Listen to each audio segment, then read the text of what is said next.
going after the tech certifications willy-nilly, just without realizing whether or not you need it or not, and you're just going for it, it is the same thing as going to get your degree when you don't know why you're there to get your degree.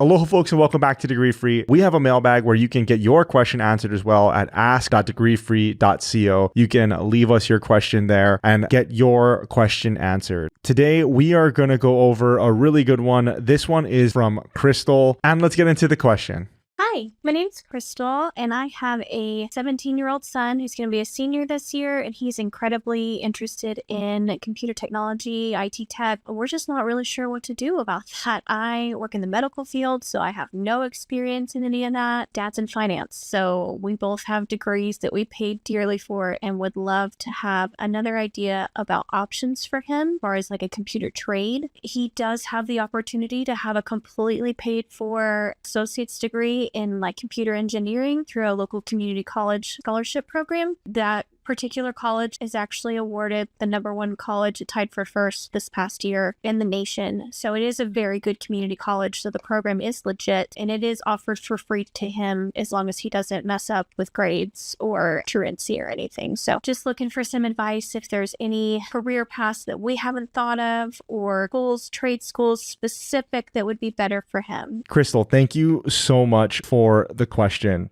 Now, I think the best way to do this is to break this up into two questions. The first question is, what are the tech careers out there, or what are the computer trades careers out there? We're going to take that by itself, and this is a vocational creativity exercise. And for those that don't know, it's exactly as it sounds, being creative about different vocations that are out there. Because one of the problems here is that if you don't know these jobs, you don't have enough vocational creativity.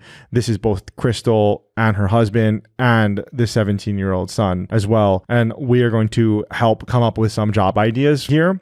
The second is we're going to talk about the community college aspect of it. We're going to get to an answer, or at least what we think is a good idea with the very limited knowledge that we have. But before we get there, I did want to back all the way up to the station because we kind of went a little bit down the tracks. And for those longtime listeners, we're going to spend a little bit of time here pulling the train back and putting this thing in reverse to take us all the way back to the station. Because once you're deciding industry and the different types of work and the different career paths that industry has, we have really narrowed down a whole bunch and we've gotten rid of a whole bunch of opportunities for our young adults. This is going to be repeat for a lot of these listeners, but I know that we get a lot of new listeners, and it is very helpful, at least I know for me, it's always helpful to be reminded of these things, especially when going through something as important and as huge as what is your child going to do for the rest of their life. I would love it, Hannah, if you can kind of take that away. Crystal, thank you so much for this question. And it's a really good question. It's very common for us to get parents who have 2 degrees. They took papered paths and now they're trying to navigate a more open-minded and comprehensive approach, which is trying to figure out what paths are going to work for their child so that they don't accidentally trap them into student loan debt for no reason or waste their time. I really have seen a big change in the mentality of a lot of parents about trying to more find holistically what is going to work for their child. One thing that I will say though is that the question itself is too far down the tracks, and I'm about to explain why. So my advice, Crystal, is going to be roll this all the way back to 0. Hey there, I hope that you're loving this episode of the Degree Free podcast. We spend a ton of time every week creating this content for you. So my only ask is you take a quick second to leave a review or a thumbs up on whatever platform you're on. It's one of the best and easiest ways that you can support this podcast, and this simple action can help bring more people into the Degree Free community. At Degree Free, we want to help as many people as we can thrive and succeed without needing a college degree. Your review will be a step in that direction. If you could do this small favor right now, pause this and leave a review. It would truly mean the world to us. Thank you, and back to the show. So you're into computer trades, you're into tech, but what I would really suggest is that you back all the way up to the station. The train has left the station. We need to back it up, put it in reverse. Whenever we start with a specific job or industry or type of work, the result that you get when you base someone's entire life path, and especially the education that they are going to embark on based on type of work or trade, things do not usually go well. When you base all of your choices about your education and about the skills you will learn on a specific job or industry when you are that young, typically what will happen is you will be forced to mold your life around the type of work that you will have to get as a result of the choice that you made. It is different when you think about what type of life you want first and then go from there to determine what jobs and work fit that, and then what educational products are going to work to get you to the skills you need to get those jobs. It's a completely opposite 180 approach from how we do things now in our country. And that is quite literally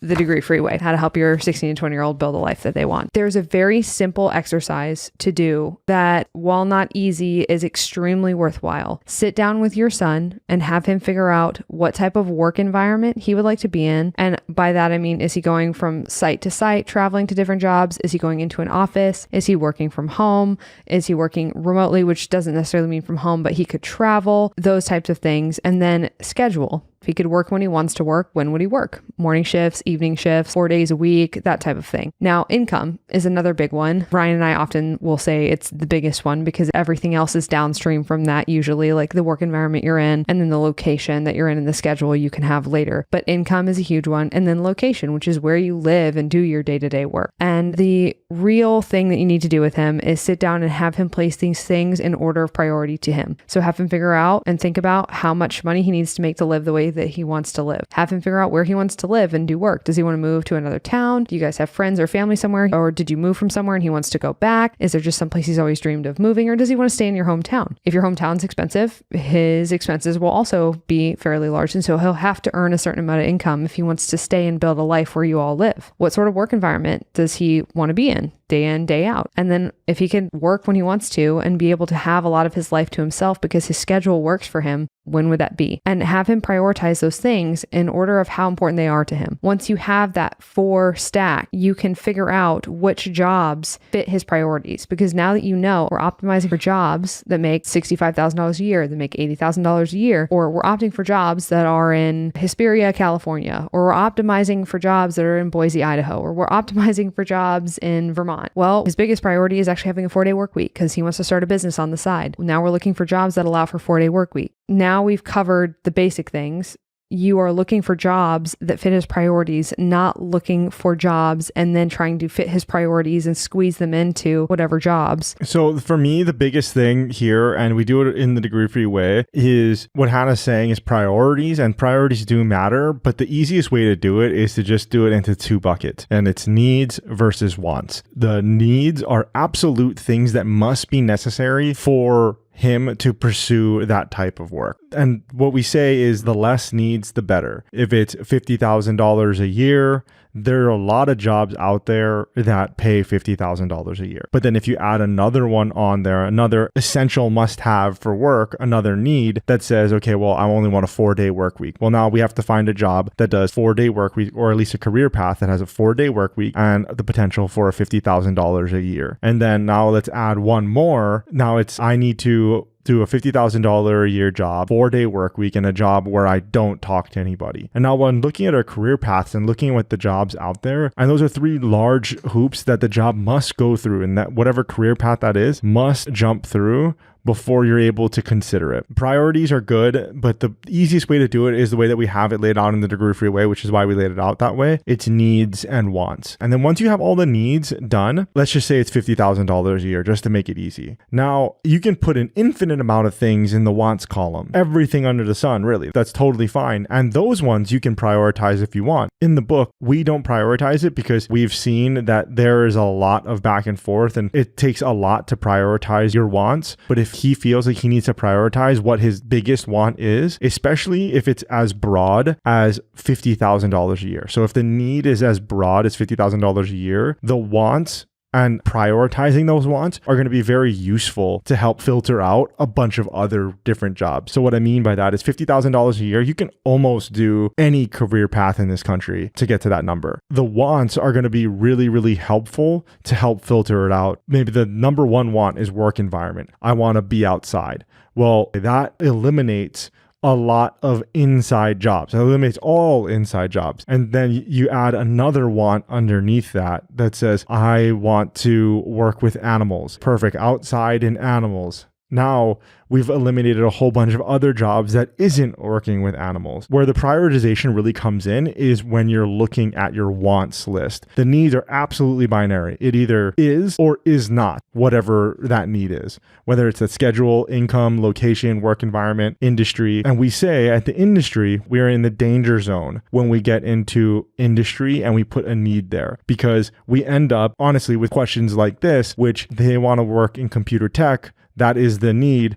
Well, now we are completely locked in to all of the income, work environment, schedule, the location of that industry, whatever that industry is. Really, the best thing that we can do is back all the way up and look at their entire needs, get those. We don't have to prioritize those at all because they must fit all of those things, must be binary. And then we prioritize the wants if it helps us narrow it down even more. Let's say there's 6 wants, and we say in the book, 1 to 3 needs is plenty.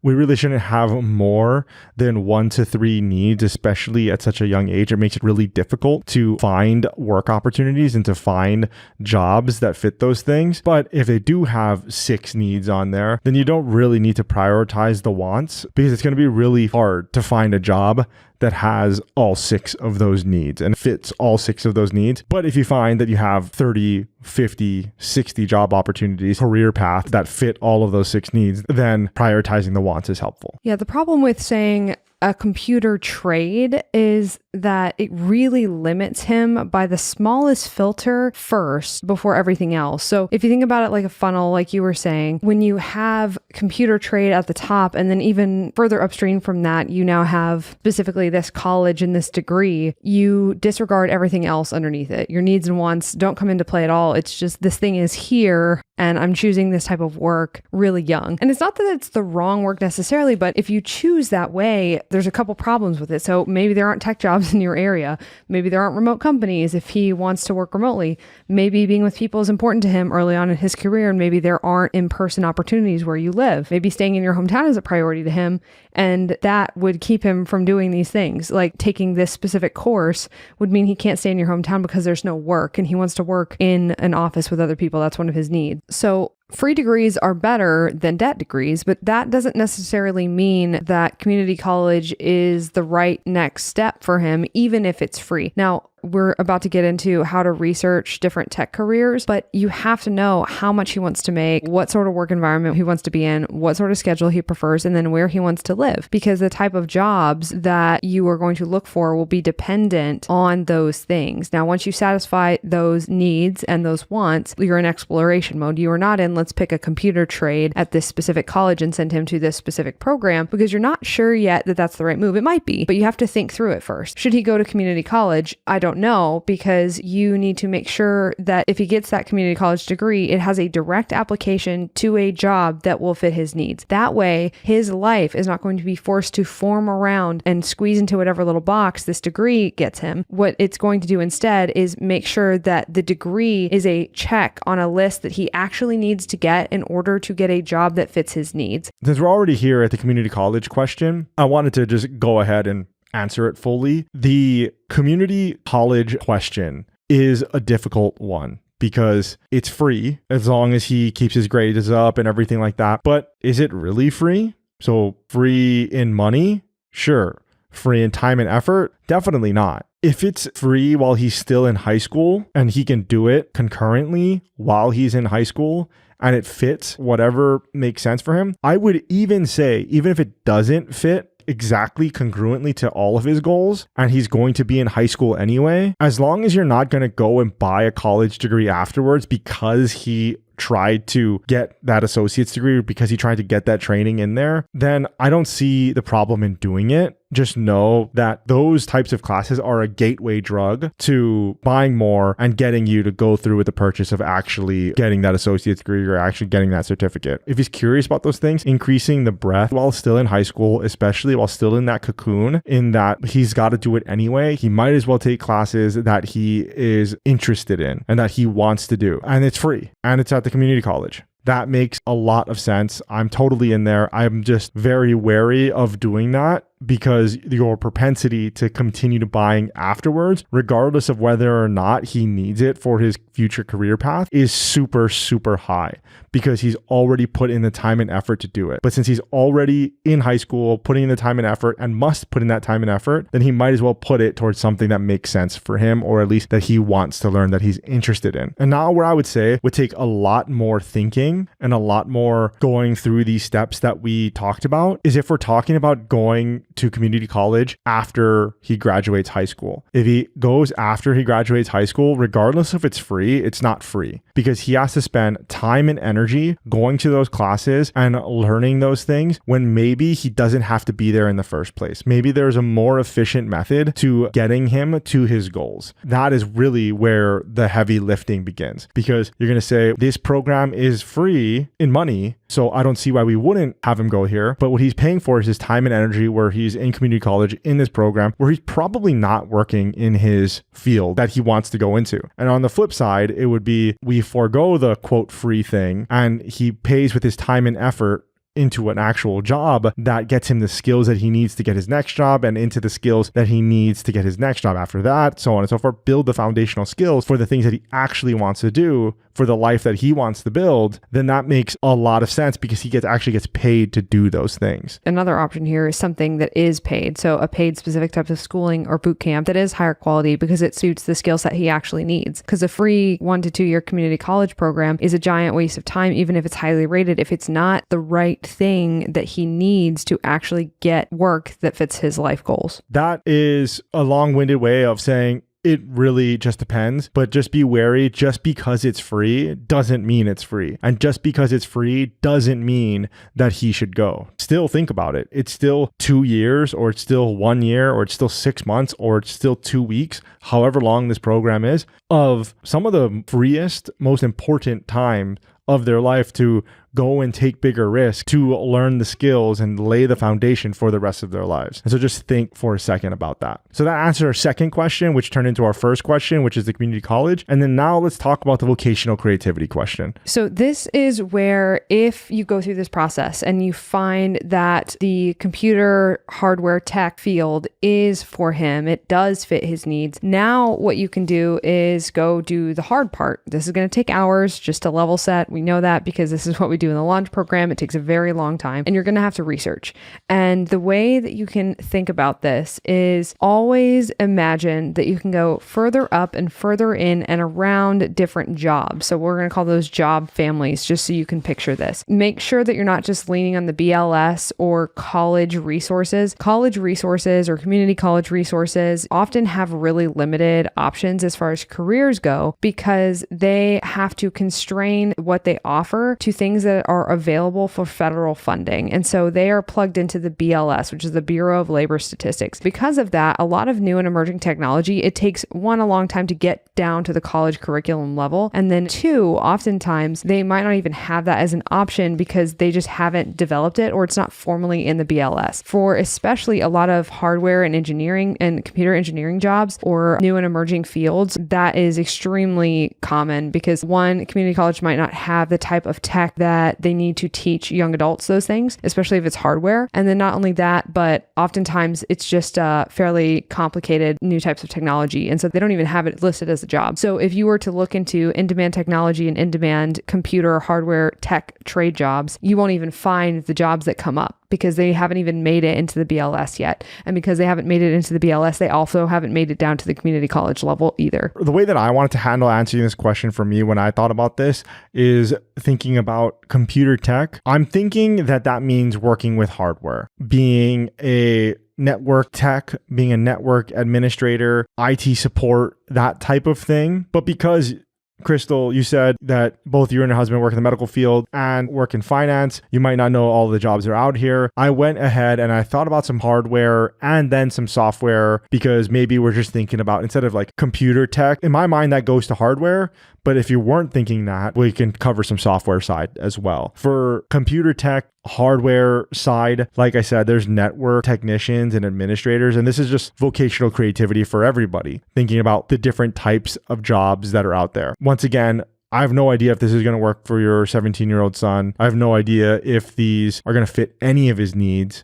if this is going to be anything of what he wants. But if you want some ideas of where to start looking, once you figure out the needs and once you figure out the wants, here are some names of jobs and typically what they do. This can be a good starting point for you. So network technician, administrator, usually working with physical network infrastructure, setting up routers, servers, those types of things. One of the things before I get to the second one, in the hardware side, for the most part, IT support is kind of a hardware software mixture. But if you're especially working with hardware, most of the jobs are on location. They can be remote for majority of it, but there is a physical location somewhere that you are attached to. And that physical location, like and I've met these people, it might be literally on the other side of the world. When you get to a certain level, obviously you have to be very, very high up in the company, but you might have in charge of certain areas that are literally like in Europe and you live in the United States. So it's remote most of the time, or at least you're at another hardware facility somewhere else, but you're still responsible for the ones in Europe. And if something hits the fan,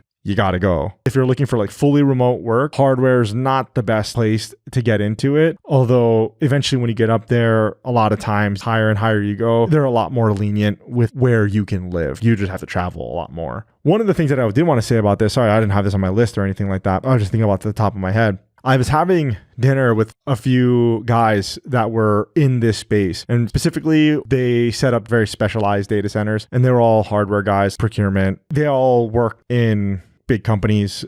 One of the things that was interesting to me, and I was talking to them, they found out about what I did. They were interested, I suppose. And I asked them, what are they doing as far as for the entry-level roles? Where are they spending a lot of their recruitment effort? Where do you think they're spending a lot of their recruitment effort? High schools. That's exactly right. It was immediate. There was 3 tiers of people. It was the lowest guy, and then the middle guy, and then the highest guy. And then I was talking to the highest guy. I was talking to him about the recruitment effort and where he sees things. And he's worked for companies that we would all know. And he said the best place that we're finding our entry-level talent for these hardware technician roles is in high schools. And they're training them up. And when they're good, the path to keep going, it totally breaks down for them. There are no walls. If you want to keep going, you can. Just come in, get your shot, do a good job, show that you're willing to learn. I wasn't surprised by that, but I did ask. I said, so why not colleges? And he said, well, colleges, they want more money and they want to do less work. Right, exactly. Somebody said, well, they're trying to pay you less. That's the market value of the wage. It was the same before these kids went into college and when they went out. It's really, they just want to pay them what they're paying them right now. We're talking about an 18-year-old versus a 22-year-old. And this 22-year-old has all these expectations because they put in all this, quote, hard work. Those are super massive air quotes there. They did all this hard work, right, that didn't matter because it wasn't experience in the job that they were trying to do. It wasn't experience in the field that they're trying to get into. And they expect the world, but they can't give the world because they can't give anything because they don't have any experience. They worked at the grocery store and they're like, oh, wow, I have a cool new job, learning something. Exactly. They're excited to be there. And then when they show promise, they really pour everything into them and they just move up. So what this director was saying was that the best people to continually move up are a lot of the degree-free people. I was actually going to bring up the data centers because a while back, AWS did a massive push here and they removed a ton of degree requirements from their jobs. And one of the large areas where they did that was the data centers because they have training programs. So they'll train you to do that. That's one of those things that you wouldn't know. That's not going to be in a community college. They're not going to have that. They don't even really know that's there. They may know about it, but that's just not there. Like that's a good example of something that's too big for them to replicate to train. They just can't. A company can because they actually have the infrastructure to train. But not only that, another area that maybe you wouldn't think of as computer tech, but is another extremely big growing industry is the security and automation. They're usually attached to locksmiths or local security and alarm and fire alarm companies sometimes. And this could be for commercial and residential. And they do the PLC, which is the programmable logic controllers, which do home automations. Think of the things in gated communities where if you have an apartment complex, if you have a friend that has an apartment complex you have to key into and they have little fobs or whatever, that's a good example of a programmable logic controller. That little tag is one of those things, but you can use it for lots of different things like opening and closing doors and temperature control. And then that leads into Internet of Things, which is another computer hardware, but also software programming job that again, they're not teaching that in schools, but that's all your Wi-Fi connected stuff. That's thermostat, that's security, that's water heaters now sometimes, your fridge, your Roomba, all these different smart devices that are in your house now. That's another area where you're going to miss that at community college, but massive industry, extreme demand. And a lot of times those hire and train on the job entry-level techs. Same thing. It's growing in the residential space for sure, but there's also a growing and big market in the commercial space as well. Companies in manufacturing and delivery, supply chain, there's just so much there. And this is where thinking about just going, oh, there's this good program at this local community college for computer trade tech is going to maybe eliminate options that would have been a better fit for the things that he wants and the life goals he has, or possibly also even more just interesting to him. So this is a exercise that I created. It's called Vocational Creativity. It's in the Degree Free Way, how to help your 16 to 20-year-old build the life they want. You don't have to buy the book to do it. You can if you want to, degreefree.co/book, but you can just sit down with a piece of paper and with your son, Crystal, think about all of the computer tech jobs that he can name. And if he can't name any of them, or if he doesn't know where to start, you can start with a product or service. And then what are the jobs that make that product or service possible? For a computer tech thing, let's talk about hardware for a second. Something that you can do that's really easy, or really simple rather, is the Wi-Fi router. So what are the jobs that are necessary to make that thing come to life? And you just go through, okay, well, there's the purchaser for the CAD software to make this thing. There's the manufacturers and the people on the line that are in the manufacturing plant actually making these things. Prototype fabricators, CNC machinists, CNC programmers, and there's supply chain and logistics. And then there's the fiber optic installation folks too at the cable companies. Exactly. It is endless. You'll end up finding a bunch of the same types of jobs. It will go on and on and on and on. It's a muscle though to stretch, especially when they're so young, because if you can teach your kids this at this age, they will always be able to find work that fit their needs. Imagine your child never feeling like they're trapped in their job. If you teach them how to think about work like this, they will never feel that feeling. They will always go, oh, well, let me just think about the factors I need. I'm going to rearrange them in order of priority to me. And then I'm going to go think about jobs I could get. And then when they get more experience and they have more skills, now they can rearrange their skills too and just say, oh, what am I missing? And then they can add one skill and then they go and then they're off. It can change their entire life when they master this concept. That is an exercise, vocational creativity, definitely suggested. But to get on with more vocational creativity of different hardware things, there's simple things like computer repair technicians. That is definitely a job and might not be exactly what he's looking for, but it could also be a stepping stone to just getting his feet wet within the tech industry. And I know personally, he actually came on the podcast, Gene Torres, that didn't listen to his episode. If you're thinking about sales engineers, want to hear his journey of how he went from a computer repair technician to a sales engineer today, you can listen to his episode. I'd link to it at degreefree.co/podcast. Those are a good stepping stone as well. Now, looking at software focused careers, there's obviously software developers. And there's so many flavors of software developers. It's crazy. Every time I think we know all of them, then somebody says, oh, I'm a such and such dev. And I'm like, what is that? Yeah. And so it's too much to get into this podcast, but basically there's front end devs, there's back end devs, and then there are a bunch of different programming languages that he could learn if he wanted to go the software developer route. So obviously there's the software developer route, and then depends on what type of software he wants to build. Does he want to build a consumer facing software, something where you or I would use like a fitness app? Is he trying to do something like that? Or does he want to build databases, or is he cloud engineering? Exactly. Is he trying to build something that other software is built on top of? What does he want to be in AI? And does he want to be in front facing AI, consumer facing AI, or business facing AI? Exhausting and endless, but let's just leave it there that software developer is definitely a job, and it's definitely a role, and especially it's a role that's degree free. All of these roles are degree free. How do we know all tech roles are degree free? Because the people who build these companies are degree free themselves. For those of you going, oh, that can't be, there's no way that's true. The easiest gauge for this is to just look at who built the company. Sam Altman, OpenAI, Mark Zuckerberg, Meta, all of the people at the top of the technological advancements in our society, the things that we use and touch every single day, almost all of them are degree free. And so you can just look at that and see who's building and then take heart and say, oh, wait, you can learn these things. And they did not buy college degrees to learn them or to build anything. And so your kids don't have to ask permission either. But not only that, you can just use the legal requirement breakdown in the degree free way that just says, is there a legal requirement for a degree? No. But even simpler than that, you can go to the legal requirement breakdown. And if you don't be like, well, those people aren't my son. Those people aren't me, which is exactly what I would say. And I'd be like, I'm not that person. So that doesn't pertain to me. I need a degree because everybody else needs a degree. Okay.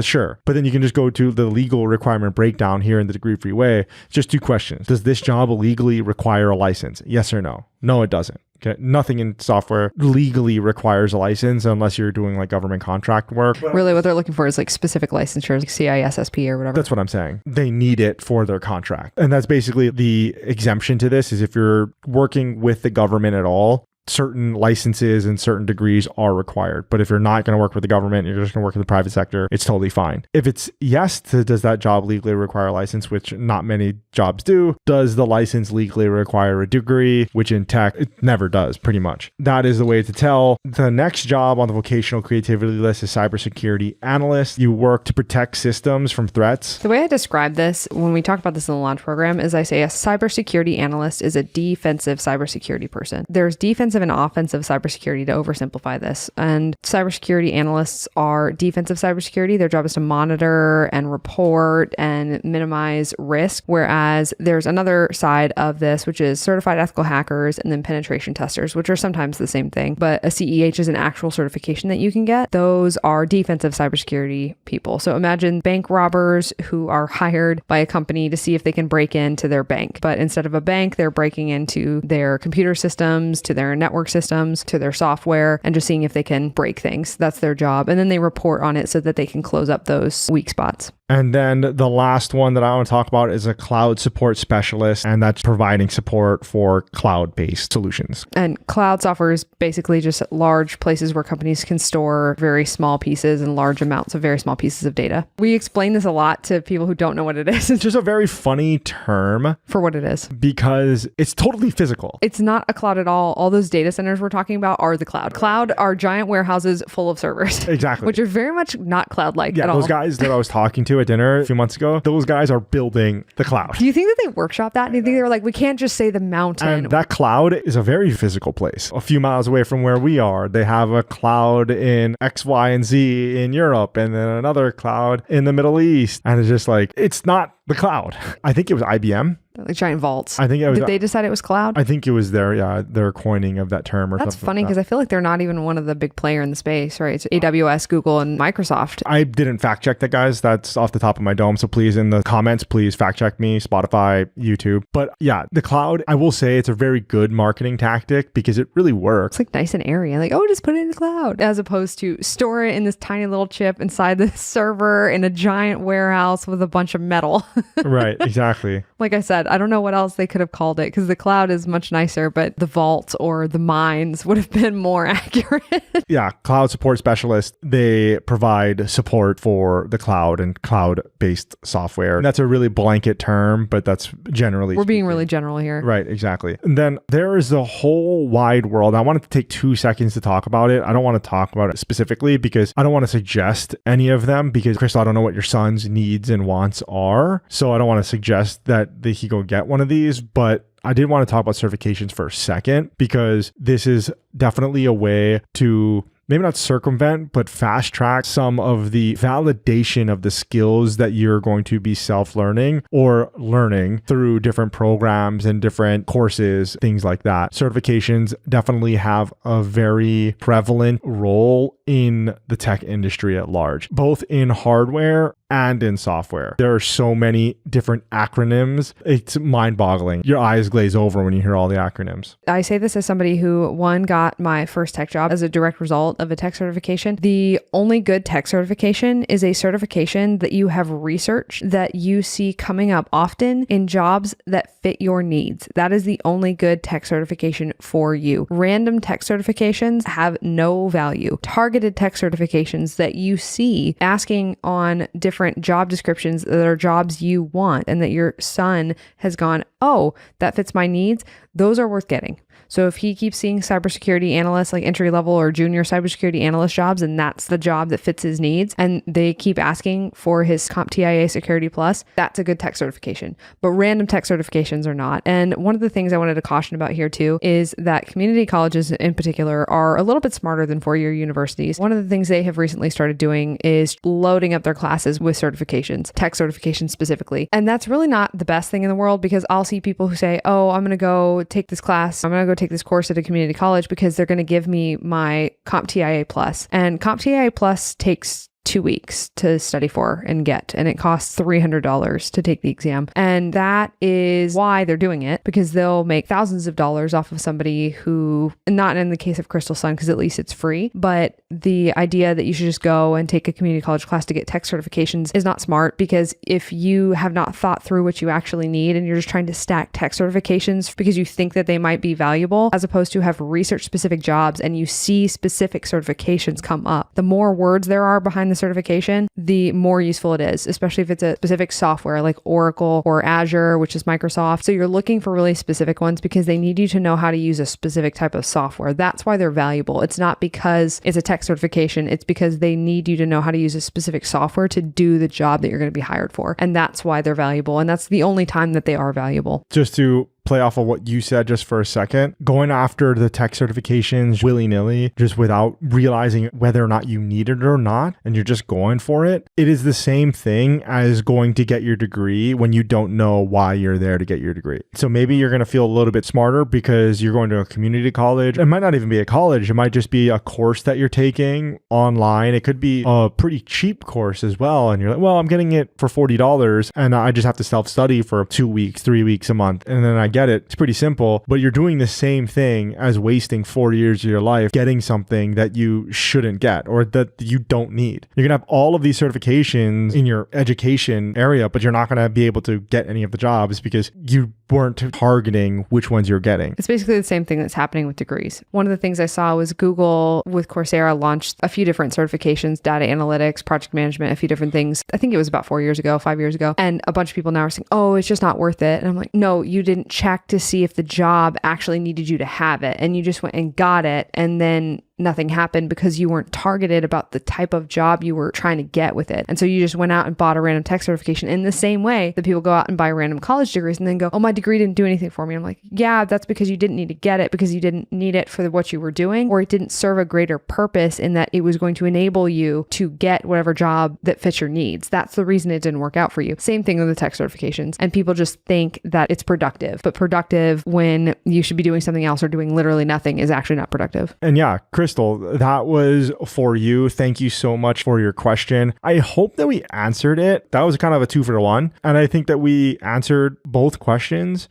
And then we answered the question that wasn't asked, which is go back all the way to the beginning. So hopefully you didn't think that we talked at you too much. If you found this helpful, please let us know in the comments. We are trying to do more of these mailbag episodes if that's something that you're interested in. The way that we're doing the format of it is exactly like this. You guys go to ask.degreefree.co and you are going to do a video just like how Crystal did a video here. And you are going to ask your questions. The reason why you're doing a video is so that we could see your face. We want to see your face. We want to know that we're helping somebody real and we have hopefully a positive impact on your life and your family's life. And so once again, ask.degreefree.co for all of those people that are asking about certain industries and everything like that. Please, you can totally ask those questions. We are always going to answer it. Every single episode, we are going to say, go back to their needs, go back to their wants, and then we can talk about the vocational creativity stuff. But yeah, that was this week's episode. I think that was pretty good.